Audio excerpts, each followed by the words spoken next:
The opinions expressed in this show are the views of the host and not necessarily that of WTRW, 94.3 The Talker, or the Bold Gold Media Group. The following presentation is brought to you by the host of the program, who is solely responsible for its content. Portions transcribed. All Century 21 real estate offices are independently owned and operated. This is the Real Estate Roundtable with Century 21 Jack Ruddy Real Estate. Good morning. I'm Jackie Ruddy, broker, and with Pat Devaney, my husband, Phil Realtor. Good morning, Jackie. How are you today? Very good. How are you? Very good. I want to say a shout out to my sister, Eileen. She likes Eileen. this part of the show. Yes. She's a loyal listener. We love our she listens on the podcast. And so does our mother. My mother, she listens all the time, too. I don't think she's doing the podcast thing, but she tunes in every weekend faithfully. We have with us for the second week in a row people from Kittner, Josh Kittner, Director of Kittner Modular Homes, and Wendy Brown, Housing Consultant. Good morning, guys. Thanks for being with us. Good morning. Good morning. It's good to be back. We're here every Saturday at 11 a.m. and Sunday at 11:30 a.m. discussing everything real estate. We have a full-time real estate office with many exceptional realtors. We've been guiding, assisting, and advising clients in real estate matters for 50 years. During the week, feel free to email us with any questions you have at questions@jruddy.com. That's questions@jruddy.com. Or you can give us a call at 570-344-6724. And when you go to jruddy.com, there's a webcam tab across the top of the homepage. And if you click on that, there's a webcam on the roof. It's got a view of Dunmore Corners. And also, we get thousands of hits a month on that. And we were also picked up by Weather Nation. So you might see us if you watch Weather Nation.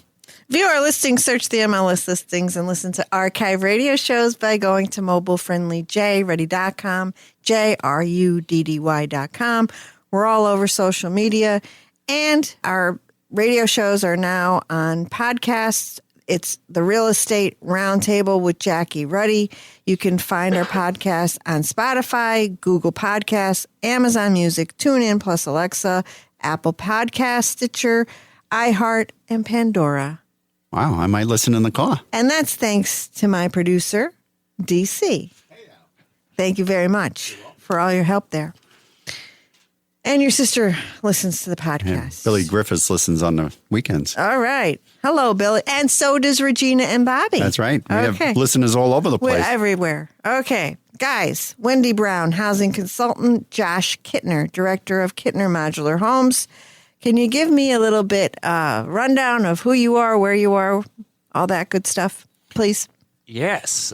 We are located in Tunkhannock at the top of Mile Hill on Route 6 there. We have 8 model homes on display for you to come up and walk through. We've been there since the early 90s. We started in Mahoopany in 1972. Started building some houses, realized modular was the way to go for, labor, quality, consistency, and we've just been running with it ever since. Josh, you're third generation. Your dad, Jeff, right now is the current owner. Correct. Okay. And so you have a good name out there. And Thank you. Yes. So last week we talked a lot about why people are choosing a modular today in today's world, the benefits of that. And at the tail end of our show, Wendy, you talked about the pricing of the modulars. And I'm going to ask you to recap that. Give us a general, because it's very hard to do. But on your basic models, what's the price per square foot? And let's talk a little bit more in depth about pricing, please. Okay, so I'll start it off. I mean, as far as ranches and 2 stories, with a basement, generally you're about 120 to 130 a square foot to start. They're pretty comparable. As far as a raised ranch, a little bit more than that. And then if you get into like a cape or a chalet, they're going to be probably 150 a square and up. Chalets are the most expensive. They are beautiful and they're great for vacation lots. So it really depends on your preferences and your budget. That kind of decides a lot. That's perfect as far as what's inside the houses. So when you reach out on the website, it's going to come straight to my email. And then, a lot of people have a lot of questions as far as, how do you price these things? Modular, it's still, everybody doesn't quite understand the process. So what I like to say is that there's 3 main factors that are going to influence the cost of your house. That's your style of your home, whether it be a ranch, 2-story, cape, the size, whether it be, give us a square footage number you're looking for, give us the number of bedrooms and bathrooms you're looking for, and then also your location. So location, different codes come in on different locations. So, snow loads require, larger, more bulky roof systems just to support that. And then there's also some cost that comes in from distance from our location, just for our travel and all of that. So 3 main factors that really go into the cost are the style, the size, and the location. So if you are thinking about it, kind of hone your questions around those 3 factors is going to make our life easier to give you the information you're looking for. One of the things that I like about Kittner Modular Homes is the fact that you do site development. So if one needs a well, if someone needs a septic, you install the foundation. So we use Superior wall systems out of Middleburg. They are great. 5,000 plus PSI concrete. They're pre-studded. They're pre-insulated. And then you just pour the floor inside the walls of the foundation. It makes it super simple especially if you want to finish your basement, which is a really easy way to double your square footage. So you just basically hang your sheetrock or your tongue and groove pine or whatever it is, just fasten it directly to the wall. There's no need for any nailers or anything else or added insulation. It's all part of that wall system. So we've been partnered with them for a long time, and it just makes our houses, we have so many partners. We've been working with Superior Walls for, I think, over 20 years now, and it's just something that we're proud to put our houses on. Great. Well, and not to interrupt, but I think that really speaks to the modular world too. The reason we use the precast walls primarily is because you can do it year round, just like a modular home. So there's no delays there. But we do offer a port or a block wall if that's somebody's preference. 99% of the time, once somebody finds out what a precast foundation is and the 15-year warranty that goes along with it, it's a no-brainer for them. Good. All right. So there's a choice. They don't have to do. Correct. Okay. So last week, Wendy, you talked about the most popular style of home that you sell is a ranch, you would say. Yes, I would definitely say a ranch is the most popular just because of people downsizing, trying to avoid steps, aging in place, or just for people that don't want the steps, little children, if they're scared of that. We now have a 2-story on site as a model, so I think that our number of 2 stories has increased significantly over the last year since we got the model. How many models? 10? 8. 8 models to go view, and they don't need to make an appointment? No. Saturdays are the busiest day. So, if you're a little concerned as far as the times, trying to avoid crowd, then I would suggest trying to do a different day or just calling and making an appointment so you feel a little more comfortable that you'll get adequate time and can avoid some of that. Okay. So different lots would command different style homes. So flat, not everybody has a, flat piece of land. Some have slopes, you know. So you have to figure out, right, when you go to this, which model would work best. And it's sometimes different than what the consumer has in mind, correct? That is correct. Yeah. You want to talk more about that, Wendy? So basically our site coordinator, he's been doing this for 20 plus years. He is very knowledgeable. So pretty much what our process is, we submit the paperwork as far as what you're looking to do on the land that you have. And then he's either going to agree and say, yes, that's absolutely possible, or say, I'd suggest this instead and give you the reasons why. Some people start going into the process thinking they want a full foundation. Well, if he goes to the lot and tells you you're going to have a wet foundation, if you have a full foundation, then you may opt to do a crawl space and do an attic space or a garage, which, garages are super popular. Some people want garages bigger than the house. Can you, when you're doing the foundations, can you build into a French drain? You can build that in, right, when you're pouring the floor? And also, can you put a setup for a radon system in the foundation when you're doing all of that? Because we did shows and they was showing that even new construction, some of these new buildings have radon. So you can take care of all of that? Yes, we can take care of all of that. As far as the radon, I mean, what is standard in the home is basically your radon vent. But there is a junction in your attic space, so that way if you had to put in a fan and like a mitigation system, you could do so. Well, last week you mentioned how well insulated the modular homes are, and in the better insulated a home, the more likely the radon gas would come into a home and stay there. Right. Yeah. So that's another thing with modulars is, the ventilation is because they are so tight now with the way that they're made that it is important to have them ventilated. So like Wendy said, if your property is particularly high in radon and you do the necessary testing and it's found that you do need a mitigation system, we try to at least put the part in that you need before you'd have to tear all the walls out to get the pipe run through. So we set you up for success if we can. But radon isn't. We usually don't do too many mitigation systems. It's not a huge problem around here. No, I mean, we don't do a lot of mitigation systems, but I have had people inquire, and it is something that we're capable of doing. All right, good. Now let's move to inside the home and the interior features. What's popular these days? Do you want to take that one too, Wendy? You hear about you talk to the people all the time. I mean, flooring is huge. So a lot of what we do now is like the luxury vinyl plank flooring, just because it's waterproof and scratch resistant. When people have children and pets, high traffic areas, I mean, hardwood is beautiful. It's timeless, but people that have had hardwood in the past and don't want to maintain something, they usually turn to the luxury vinyl plank. And there's a lot of different looks. It's very durable and fashionable. Heat and air, that's a huge thing. So a lot of central air conditioning.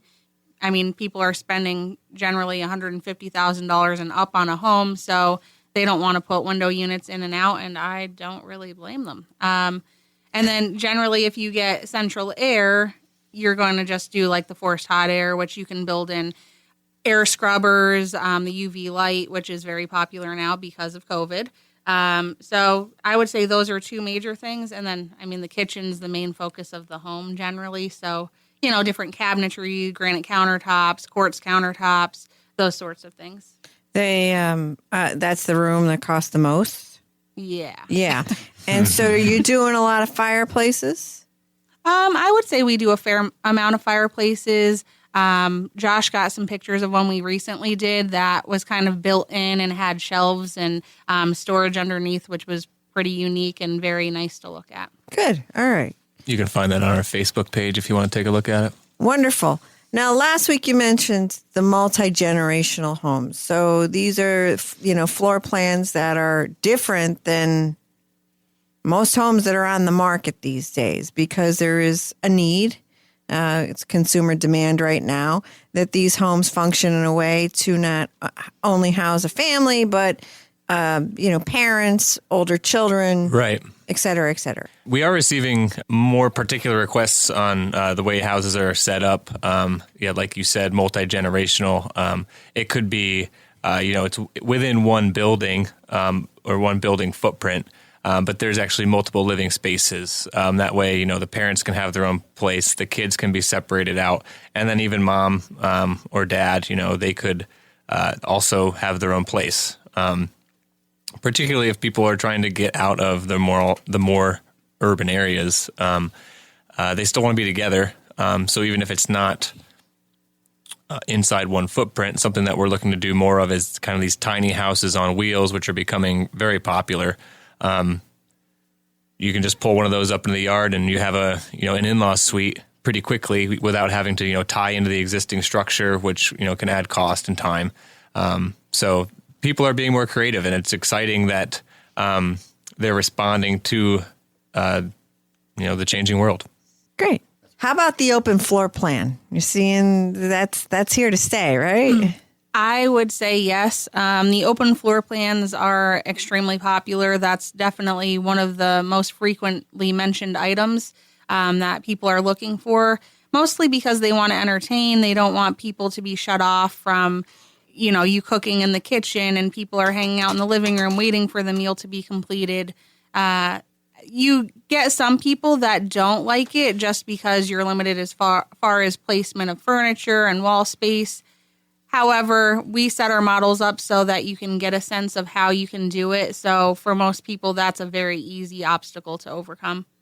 Well, we have an open floor plan, and we've decided we don't like it. So the next home that Well, we really don't, because the kitchen is separated. A lot of these open floor plans, you'll be sitting at the kitchen and everything is wide open. Correct. But we had an interior designer who came in and was talking and said during these COVID times, there's people who are trying to work in the kitchen on one set and they're doing a Zoom meeting, and then the kids are in the living room trying to do their homework, and then somebody else, they said that it's too wide open and that there is absolutely no privacy. So they said some people are rethinking the open floor plan. Well, I know concept. we are too, because of all our wood floors and the fact that if I'm on a phone conversation on the first floor, Well, you can close the doors to the kitchen. you could, but like I usually have to go to the third floor, just so that I'm not distracted. We have more bathrooms than we have people in the house. I think we have too much house, but that's okay. And it's fun to clean. Let me tell you something. You just clean and clean and clean. Well, and I think, as far as what you're mentioning with your own home, that's what a lot of people come to us. They have their ideas of things they liked from their current home or their past home and what they want to do with the new home. And you can kind of collide worlds. You don't have to have a completely open concept. There's a lot of times people mention that to me, but then they want an office space or a playroom. And a 2-story is a great way to accomplish that in the most cost-effective way, because you can have an open area for guests and everybody else, and you can still have an office on the first floor, still have a mudroom, and you can just throw all the bedrooms upstairs and even have an extra space for children. So when you can customize, it makes it a little bit easier to get exactly what you're looking for. Right. And I would think that COVID and everybody home would demand that there would be more walls, because dad's working, mom's working, kids are in school, and everybody's trying to get done what they need to get done in the course of the day. You can't do it in an open floor plan. That's true. Harder to do, right. actually. You could do it, but it's harder to do. Yeah, it's fun to see how our lifestyles change with COVID and everything that's happening, and how we're responding to it. If you would have told me, a year ago that open floor plans were going to be less popular, I would have told you you're nuts, because that's all that people ever ask for. But now they're asking for something different, and it's not our job to tell them which is better or which is not, but just to respond to what their needs are. Yeah, good. I like colliding the two worlds. I like that. Josh Kittner, director of Kittner Modular Homes. Wendy Brown, housing consultant. How does someone get in touch with you? So there's various ways you could come to the showroom, tour the models, and speak with someone in person.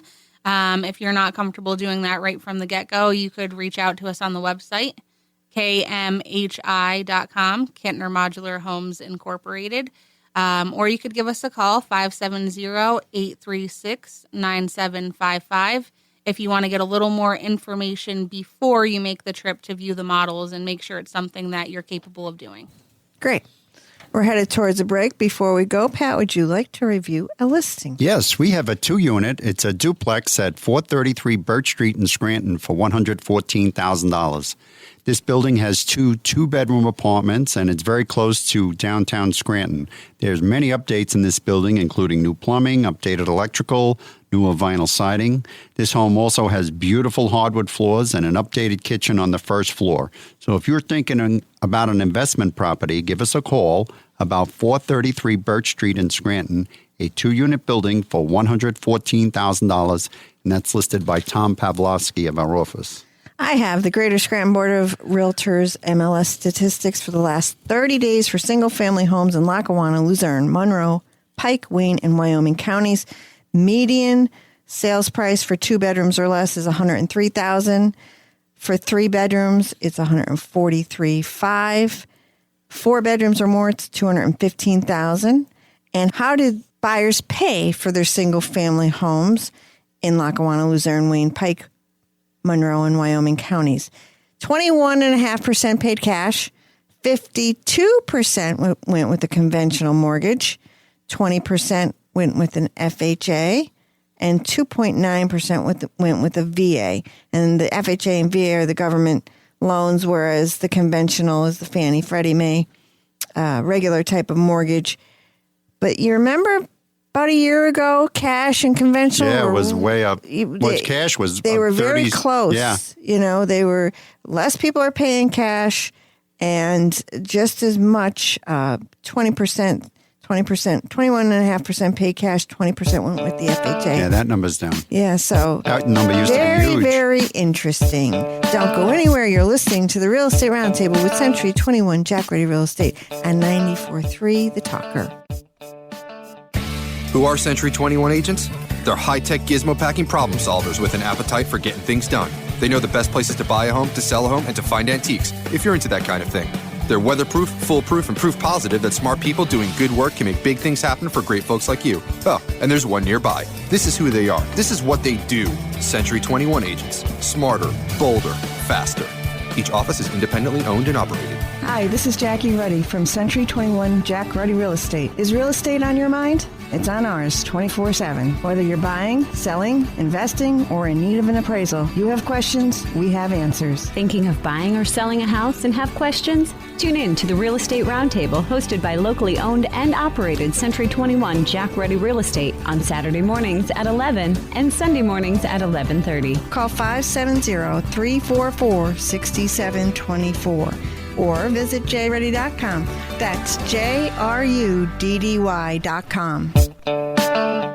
We're back with more Real Estate Roundtable with Century 21 Jack Ruddy Real Estate on 94.3 FM The Talker. I'm Jackie Ruddy, broker, and with my husband, fellow realtor, Pat Devaney. And we're having a very interesting conversation. Yes, very. Josh Kittner, director of Kittner Modular Homes, and Wendy Brown, housing consultant. Thank you for being here 2 weeks in a row. We're talking a lot about good stuff about modular home styles on the land and the lot size and pricing. How about time frame? So time frame is very important. So I know we keep mentioning COVID, but it really has affected a lot, both pricing and time frame. So, I mean, pre-COVID, if I had to put an estimate on from the time that, you start the process as far as like securing your financing to when you're moving into your home, I would say it was 3 to 4 months. Now I would say it's probably 7 to 8. I mean, it has definitely increased it. And there are factors that play into that. So, fire victims, we always try to cater to them first, or any natural disaster. If you're homeless, I mean, we're going to try to accommodate that as quickly as we can. But also what you're having done to the home. So, I mean, if you have a simple ranch home with just a little step unit outside, that's going to be done quicker than a large chalet home with a lot of custom features, decks, porches, garages. Those things are built on site and do take time. And if it's set, it doesn't mean you can move in. Correct. There is time and things that have to happen after. I mean, your plumbing isn't connected. It's stubbed down through the floor, but it still has to all be connected. Your wiring has to be taken to the panel box. I mean, I would hope that you need to hook up your water and sewer, or you can't use the home, on the outside. So there's definitely other items that have to be done on site. So if there are decks and garages to be built, your house is set, you hook up all the plumbing, electrical, water and sewer, etc. You finish what you need to do there. Do you go and then come back and do the decks and garage, or you do it in all one full sweep? So there are after your house is set, there'll be times when we're there to maybe get the water on, and then the power company also has to show up. There's inspections that have to go on. So if we're not always there, and if we're not there, it's not always that we forgot about you. We have a lot of different jobs going on, so we got to move our guys around to that. We don't necessarily want to start finishing the inside of your house, particularly during these winter months. If there's no heat, we can start spackling the walls and start putting in your LVT flooring. But as soon as you turn the heat on, it's all going to crack out. It's all going to expand, and we would just be wasting our time. So there are there's steps to this whole process. And we've been doing it for a long time, and we know what steps to take and when, which ones are better to wait on, and which ones we can jump on. So trust in our process. We will walk you through it too. That's a big thing, is managing people's expectations. I think for us, one of the most important parts is managing people's expectations through this entire process. And Wendy does a really great job of doing that. So does, Jackie and Dennis, they don't want to get themselves in trouble either. You know what I mean? So if we tell people that, your house is going to be set and you'll be in 2 weeks, it sounds great on the front end, but it's just not realistic. Do you want to talk a little bit more about what you do to manage people's expectations, Wendy? So, not giving them an exact date is important. Just giving them a general idea and explaining to them that things are different now. So it may change, and it's okay to be disappointed if it changes. But that's part of the reason why we give a longer time frame on the front side, because we would rather have you surprised and excited if it's quicker than disappointed that it takes longer. But just being very thorough and explaining that things are different. Even materials. Getting different things takes longer. If something's damaged and we have to reorder it, we can't control if it takes 8 weeks to come in. And there are certain things, in the middle of winter, you wouldn't want a window that's damaged in your home to move in. So that's not really negotiable. You just have to be patient. And in the end, when everything is pristine and not broken, you'll be happy and satisfied with your new home. Okay, so when it's set, what's the time frame from that point? I would say from set currently, we're probably 3 to 4 months. So when I was saying 7 to 8 months total, financing That's takes from time. Start to finish. Correct. Yes. Okay. All right. And so right now you're booked out till July, which you said in the first show, Josh, that's Correct. never happened. Correct. Demand this year is higher than what anyone expected, and I'm sure you've seen it on your side of things with the realty as far as multiple offers coming in above asking and things moving faster than, have you ever seen it move this fast? Never. Never, yeah. So fortunately, our system, the way that it's built, we can kind of adjust it for the volume that we're doing. As a typical site builder, they only have they're a little bit more limited on, I guess, where they can go and what they can do. Where on our end, a lot of it's done in the factory, so you're saving on the time. So I think that's another one of the advantages of modular is we're kind of able to move faster and give a more clear expectation. We're not limited by weather like some other site builders are, or labor shortages and things like that. Very good. Josh Kittner, Director of Kittner Modular Homes, Wendy Brown, Housing Consultant. How does someone get in touch with Kittner Modular Homes, please? There are various ways you can reach out to us. A lot of people reach out by phone initially just to get a feel for who we are and what we do and general pricing and questions. Our phone number is 570-836-9755. If you prefer the internet, you could go onto our website, kmhi.com, and there is a contact us page. It'll go directly to Josh, and then we will respond to you accordingly. Or you could take a trip up to see us if you're comfortable doing so. We're at 119 Modular Lane on Route 6 in Tunkhannock. Hours of operation. Monday through Friday, we are open 8 a.m. to 4 p.m. On Saturday, our boss is a really nice guy. He lets us sleep in an extra hour, so it's 9 a.m. to 4 p.m. Thank you. Thanks for being here with us, guys. We appreciate it. Pat? Yes. We have a 3-bedroom home. It's at 231 Bowman Street in Dixon City. It's only $89,000. So if you're looking for a home that is cheaper than your rent, this one might be perfect for you. This home sits on a 40 by 150 level lot with a large 2-car garage and a small yard with a concrete patio. The home also has very low taxes of only $1,700 a year. This home is perfect for the right buyer. That's a 3-bedroom home with a 2-car garage at 231 Bowman Street in Dixon City for $89,000, and that's listed by Kim Pizzanti of our office. Be sure to check in next weekend, Saturday at 11 a.m. and Sunday at 11:30 a.m. to listen to more of the Real Estate Roundtable with Century 21 Jack Ready Real Estate on 94.3 The Talker.